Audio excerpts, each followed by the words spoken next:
मेरा नाम डॉक्टर अशोक मलिक। मैं मान्यता प्राप्त विद्यालय शिक्षा संघ का उत्तर प्रदेश का अध्यक्ष हूँ।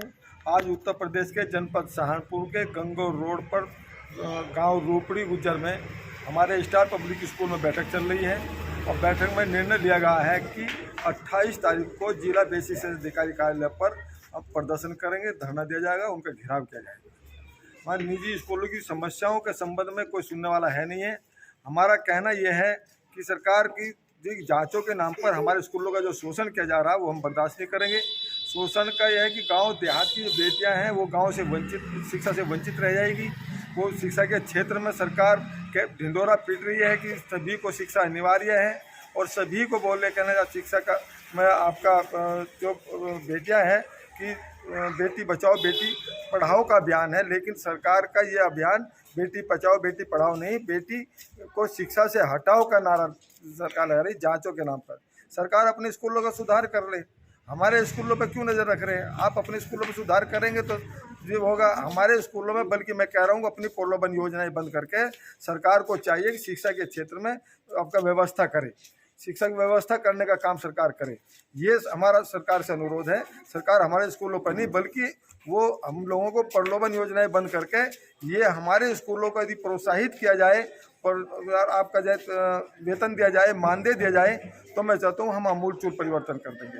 गांव देहात की बच्ची शिक्षा से वंचित रहेगी, इसलिए सरकार के इस कानून से उन 9(4) की आपका जो मान्यता दी जाती थी उस 9(4) की मान्यता को बहाल किया जाना चाहिए और बल्कि ये कठोर जो मानक है वो वापस होना चाहिए। सरकार क्या कह रही है कि फर्जी स्कूल चलाए जा रहे हैं, 9th 10th की क्लासेस चलाई जा रही है, 11वीं 12वीं की क्लासेस चलाई जा रही है।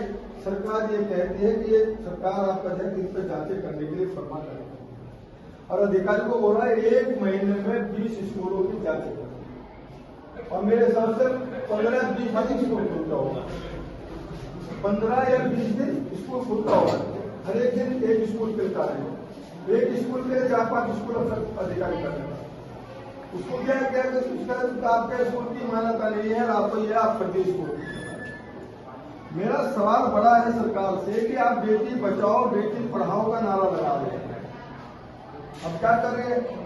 बेटी पढ़ाओ बेटी बचाओ और बेटी घटाओ। बेटी घटाओ जो बच्ची एक गांव में, बड़ा गांव है, 100 बच्ची मेरी उस गांव में है, तो उसमें से मात्र 10 बच्ची स्कूल में बाहर करने जाएगी जहां व्यवस्था है। 10 बच्ची, 90 बच्ची वंचित रहेगी। अरे आज मैं बेजत स्कूल में यहाँ बैठा हूँ, इसमें 9th 10th की बच्ची है तो वो पढ़ाया जा रहा है, तो 90 बच्ची का गुनाहगार कौन है? प्रदेश का मुखिया। हम इसलिए ओपिनियन कहते हैं कि प्रदेश के मुखिया जी आप नारा तो लगा रहे हो बेटी बचाओ बेटी पढ़ाओ, लेकिन आप काम क्या कर रहे हैं? कानून कैसे बना रहे हो? ये कानून जो बनाया है आपने जिससे बेटी घटाओ है और विकासशील देशों में शिक्षित नहीं होंगी लड़कियां बेटियां, तो आप कैसे सपना देखेंगे? कैसे कह रहे कि डिजिटल भारत बना लो? मोदी जी का डिजिटल भारत बच्ची के ना पढ़ने से थोड़ा बनेगा। एक बेटी 2 घर बना रही होती है, अपने घर को पहले संभाल के चलेगी, फिर दूसरे घर जाकर संभालेगी, 2 घर को संभाल के तो वो बेटी ऐसी शिक्षित रहेगी। तो हमारे कहने की सरकार और उसके साथ में नियम कानून और 4 गुना ज्यादा कर दिया, 4 गुना मानकों को बढ़ा दिया। और कैसे उम्मीद करी जाती है कि मानकों को बढ़ा दो और लड़कियों को पढ़ा दो? कैसे पढ़ा दो? कैसे? सरकार यदि मैं कहता हूँ हर गांव में राजकीय स्कूल खोले, हम यदि दावे कह सरकार ये काम संभव नहीं है, लेकिन असंभव को संभव सरकार ने कर भी दिया। असंभव को संभव किया, राजकीय कॉलेज खोल भी दिए, जनता का विश्वास खो गई। सरकार उन पर जनता का भरोसा नहीं कर सरकारी स्कूलों में। सरकार हमारे को भरोसा कर रही है, निजी क्षेत्र में भरोसा कर रही है। सरकारी स्कूल में पहले ही एक स्थिति है कि 80,000 1 लाख रुपए पब्लिक के पैसे को दुरुपयोग सरकार कर रही है। सरकार कर रही है, हजारों अरबों खरबों रुपए का दुरुपयोग हो रहा है। हमारे टैक्स के माध्यम से सरकार के प्रदेश के मुखिया को, देश के प्रधानमंत्री को वेतन भोगी है, वेतन दिया जाता है, वो आपके टैक्स से है। देश के प्रदेश के मुखिया, देश के मुखिया को और तमाम लोगों को जितना वेतन भोगी है इनको आप लोग वेतन दे रहे लोग, और उसका दुरुपयोग हो रहा है। ना कोई गाँव का प्रधान देखने वाला, ना कोई विधायक देखने वाला, ना कोई सांसद देखने वाला, इस बात को ना कोई अपना एनजीओ वाले देखते, ना कोई संगठन वाले देखते। तो ये चीजें हमें जागरूक रह करके इसलिए सरकार की गति पर भी हमें नजर रखनी होगी। हम उसी को क्या प्रोजेक्ट चुनने का भेजा जाता है जो समाज के हित की बात करते हैं। निजी हित की नहीं, हम किसी पार्टी पॉलिटिक्स के लोग नहीं है, हम किसी राजनीतिक मंच के नहीं है, ना कभी आपने देखा होगा किसी के राजनीतिक मंच पर जाते हो किसी पार्टी को जाते हैं। हमें ये है तो अपने समाज की लड़ाई लड़ने का शौक है, तो कोई लड़ रहे आपके दल को जाते हैं। इसलिए मैं कहता हूँ कि वो जमीन से जुड़ा व्यक्ति की कुर्सियों पर बैठेंगे तो शायद इस दल को समझेगा, वरना वहाँ बैठे जिस हाथ पे सरकार देने वाले तो ये संभव है, ये सारी ऐसा नहीं है। इसलिए कहते हैं कि विकासशील देशों में शिक्षित होना बहुत जरूरी है।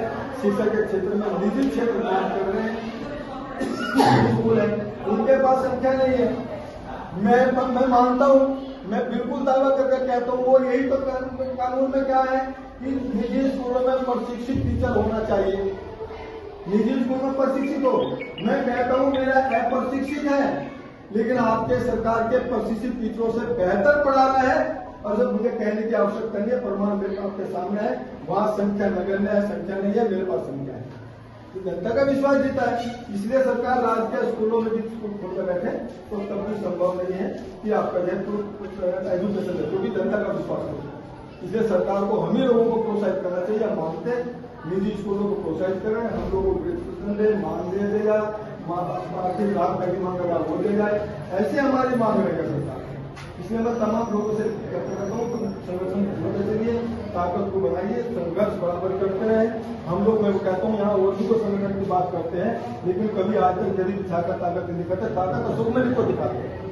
ताकत यदि अधिकारियों से लड़ाई लड़के कर रहा हूँ, मैं सरकार से लड़ता हूँ, अधिकार से लड़ता हूँ, हमारे दूसरे साथी मेरे से लड़ते हैं। वो यही लगने लगा कि अशोक में कितना बढ़ गया, आगे बढ़ता जा रहा है, संगठन है। आज यदि देश में पहचान है तो लड़ाई लड़ने के बाद पहचान है। तमाम हिंदुस्तान के देशों को जाना है, और ये इसी का परिणाम है जो आपको लड़ाई लड़ी होगी।